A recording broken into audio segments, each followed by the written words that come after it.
आम्ही सत्तेला महत्त्व देत नाही. आम्ही छत्रपती शिवाजी महाराज ही जी आमची अस्मिता आहे प्रत्येकाची, त्या अस्मितेला आम्ही महत्त्व देतो.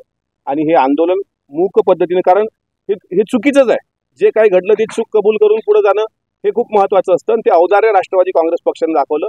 त्यामुळे सत्तेत असो किंवा सत्तेत नसो, भले विरोधकांनी काल त्याच्यावर राजकारण करण्याचा प्रयत्न केला, पण आम्ही त्यात राजकारणाची पोळी भाजण्याची आमची अजिबात इच्छा नाही किंवा तसं आम्ही करणार नाही. काल तुम्ही बघितलं असेल मालवणमध्ये जो राडा झाला, म्हणजे उद्धव बाळासाहेब ठाकरेंच्या शिवसेनेमध्ये आणि भारतीय जनता पार्टीच्या काही म्हणजे राणे साहेबांच्या नेतृत्वात, त्याच्यामध्ये जे चिरे पण ओढले गेले, म्हणजे जिथे महाराजांचा पुतळा होता ते चिरे तोडले गेले. हे चित्र शिवाजी महाराजांना तरी अपेक्षित आहे का? आई बहिणीवर त्या ठिकाणी अनेकांनी शिवीगाळ केली. ज्या शिवाजी महाराजांनी परस्त्री आई समान हा संदेश दिला, त्यात शिवाजी महाराजांच्या किल्ल्याच्या प्रतिमेच्या जवळच्या त्या सगळ्या स्थळी अशा प्रकारची शिवीगाळ हे कोणालाच अपेक्षित नाही. आम्ही सत्तेत असणं त्यापेक्षा आम्हाला छत्रपती शिवाजी महाराजांची अस्मिता महत्त्वाची आहे, बाकी दुसरंही काही महत्त्वाचं नाही. त्या स्पष्ट आहे. छत्रपती शिवाजी महाराजांचे अनेक पुतळे, दादरच्या शिवाजी पार्कवरील पुतळा, त्याच्यानंतर तुमच्या गेटवे ऑफ इंडियावरचा पुतळा, प्रतापगडवरचा पुतळा, हे सर्व पुतळे आजही ऊन वारा पाणी सहन करत 50 वर्षाचा कालावधी उलटल्यानंतर सुद्धा आज त्याच पद्धतीनं मोठ्या दिमाखात उभे आहेत. छत्रपती शिवाजी महाराज ही केवळ महाराष्ट्राची अस्मिता नाही, तर ती जगाची अस्मिता आहे. त्याच्यामुळे 23 वर्षाचा एखादा कंत्राटदार येतो, घाईघाईत तो 3 महिन्यात काम उरकतो आणि ज्या पुतळ्याला आकार नाही उकार नाही अशा प्रकारे, म्हणजे शिवाजी महाराज हे भारतीय आरमाराचे जनक म्हणून आपण त्यांना ओळखतो. भारतीय नौदलाची स्थापना छत्रपती शिवाजी महाराजांनी केली. आता PWD अंग झटकते आहे, सार्वजनिक बांधकाम विभाग ते सांगतात की नौदलाची चूक आहे. नौदलाचं म्हणणं आहे की आम्हाला फक्त काहीतरी म्हणजे थातुरमातुर पत्रव्यवहार केला. एक तर महायुतीमध्ये आपण आहोत, छत्रपती शिवाजी महाराजांचा आदर्श डोळ्यासमोर ठेवून आपण काम करतो. राज्याचे उपमुख्यमंत्री अजितदादांनी महाराष्ट्राच्या 13 कोटी जनतेची माफी मागितली आणि अशा प्रकारे सगळं असताना सुद्धा अजून तो आरोपी जो आहे 24 वर्षाचा आपटे, ज्याला कुठलाही अनुभव नाही. तुम्ही करवीरला कोल्हापूरला गेलात तर 2 टापावर ताराराणीचा पुतळा आहे आणि तो पुतळा आजही अश्वारूढ हाती तलवार घेतलेल्या जशाच्या तशाच दिमागात आहे. या पुतळ्यात तर एवढं विडंबन महाराजांचं झालं की त्यांच्या डाव्या डोळ्याच्या भुवईच्या वर खोप दाखवल्या गेली. खोप दाखवण्यामागचं ते आपटेचा उद्देश काय हे एकदा चित्र करा, स्पष्ट करा ना. त्याला तुम्ही देशद्रोहाचा गुन्हा त्याच्यावर दाखल करणार आहात की नाही?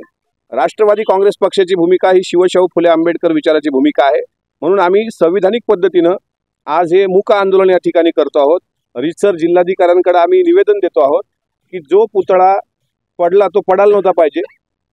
देशातली ही कदाचित पहिली घटना असेल आणि अशा प्रकारचं खोप दाखवणं. आता काय तुम्ही फेसबुकचे चॅट काढून बघा त्या आपटेचे. आपटेला एक जण प्रश्न विचारतो की डोक्यावर खून का दाखवली? तो म्हणतो मित्रा तुलाच खरा इतिहास माहीत आहे आणि मला 1659 नंतरचे शिवाजी महाराज मांडायचे होते. 10 नोव्हेंबर 1659ला प्रतापगडावर जो रणसंग्राम झाला, अफजल खान वधाच्या वेळी तिथे अज्ञानदास नावाचा शाहीर उपस्थित होता आणि त्या शाहिराने राजी आणि पट्टा चालविला आणि वकील मारला अशा प्रकारचं वर्णन केलेलं आहे. अफजल खानाचा कोथळा काढला, अफजल खानाने जमदाळ मारली होती, पण अफजल खानाचा कोथळा काढल्यानंतर त्याचा जो वकील होता कृष्णा भास्कर कुलकर्णी हा शिवाजी महाराजांवर चाल करून गेला होता आणि मग शिवाजी महाराजांनी त्याला उभा कापला होता. हा जर इतिहास असेल, हा मी सांगत नाही, शाहीर अज्ञानदासाच्या पोवाड्यामध्ये आहे. जेधे करीना जेधे शकावली हे जे तत्कालीन संदर्भ साधनं आहेत किंवा शिवाजी महाराजांचं चरित्र, अस्सल चरित्र ज्या ग्रंथामध्ये उपलब्ध आहे, तो कवी परमानंद लिहिलेला शिवभारत हा ग्रंथ, यामध्ये सुद्धा राजियाने वकील पट्ट्याने मारला, म्हणजे पट्ट्याने तो वकील संपवला. त्या कृष्णा भास्कर कुलकर्णीची जी खोप आहे ती खोप आपटेला दाखवण्याची गरज काय? शिवाजी महाराजांच्या चरित्राचं तुम्ही किती विडंबन करणार आहात? त्याच्यामुळे साहजिक शिवप्रेमी म्हणून आमचा रोष असणं साहजिक आहे. याचा सुद्धा खुलासा हा झाला पाहिजे. सार्वजनिक बांधकाम विभागाचे जर कोणी अधिकारी दोषी असतील त्यांच्यावर कठोर शासन झालं पाहिजे आणि मिसरूड न फुटलेला हा 24 वर्षाचा आपटे जर आज फरार असेल तर तो काही अजमल कसाब तर नाही आहे किंवा आतंकवादी नाही आहे. गृह खातं सक्षम आहे आपलं. त्याच्यामुळे सोर्सेसच्या आधारे माहिती देवेंद्रजींनी घ्यावी, तात्काळ याला जेरबंद करावं, त्याच्यावर देशद्रोहाचा गुन्हा दाखल करावा आणि जे कोणी त्याला पाठीशी घालत असतील त्यांच्यावर सुद्धा देशद्रोहाचा गुन्हा दाखल व्हावा. ही राष्ट्रवादी काँग्रेस पक्षाची भूमिका, अर्थातच शिवप्रेमी म्हणून आमच्या सर्वांची भूमिका आहे. त्यामुळे महाराष्ट्र शासनाने कोणालाही माफ करू नये आणि अशी माझी विनंती पण आहे. आणि म्हणूनच प्रांताध्यक्ष सुनील तटकरे साहेब, आणि राष्ट्रीय अध्यक्ष आदरणीय अजितदादा या सर्वांनी आज निर्णय घेतला की राज्यभर आपण हे आंदोलन केलं पाहिजे आणि म्हणून अकोला शहराच्या वतीनं राष्ट्रवादी काँग्रेस पक्ष जिल्हाध्यक्ष कृष्णराव अंधारे यांच्या सर्वांच्या आम्ही नेतृत्वात महिला अध्यक्ष रुपालताई वाकोडे हे सगळेजण आज रितसर कलेक्टरला निवेदन देतो आहोत आणि आम्हाला अपेक्षा आहे, आता सरकार सांगते की आम्ही 100 फुटात आहोत, उलट सरकारमधलेच एक शिक्षण मंत्री दीपक केसरकर यांनी जे विधान केलं त्याचंही कोणी समर्थन करू शकत नाही.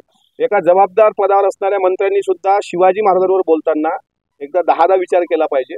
त्याच्यामुळे साधारणपणे पुतळा जो उभारताय तुम्ही तो कशा प्रकारचा असेल, कसा असेल, आपल्या महाराष्ट्रात अजून इतिहास संशोधक आहेत, जिवंत आहेत, डॉक्टर जयसिंगराव पवार आहेत, डॉक्टर आह साळुंके आहेत, इंद्रजित सावंत आहेत, या सगळ्यांची एक बैठक घ्या.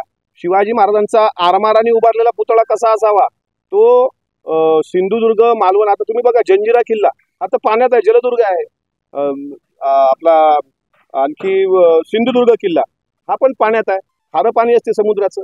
आणि मी माननीय मुख्यमंत्र्यांनी जे स्टेटमेंट दिलं त्या स्टेटमेंटमध्ये सुद्धा मी समाधानी नाही. ताशी 45 किलोमीटरचे वारे वाहत होते, तर वारे वाहत असताना घराची पत्रे उडून जायला पाहिजे, झाडं कोसळायला पाहिजे, तसं पण कुठं झालेलं नाही. अरे सिमेंट तर भरायचा होता ना अर्ध्या पुतळ्यापर्यंत, तिथं नट बोल्ट फिट करून दिले गेले. 45 किलोमीटर ताशी वेगानं वारे हे राज्यपाल भवनाच्या अवतीभोवती वाहतात आणि मुख्यमंत्र्यांच्या वर्षा बंगल्याच्या भोवती पण वाहतात, अजूनही कुठे पडझड झालेली नाही. त्याच्यामुळे असे असमाधानकारक उत्तरं देऊ नका. जे वस्तुस्थिती आहे ती जनतेसमोर आणा आणि जे फरार आरोपी आहेत त्यांच्यावर देशद्रोहाचा गुन्हा दाखल करा, ही आमची मागणी आहे. एबीपी माझा, उघडा डोळे बघा नीट.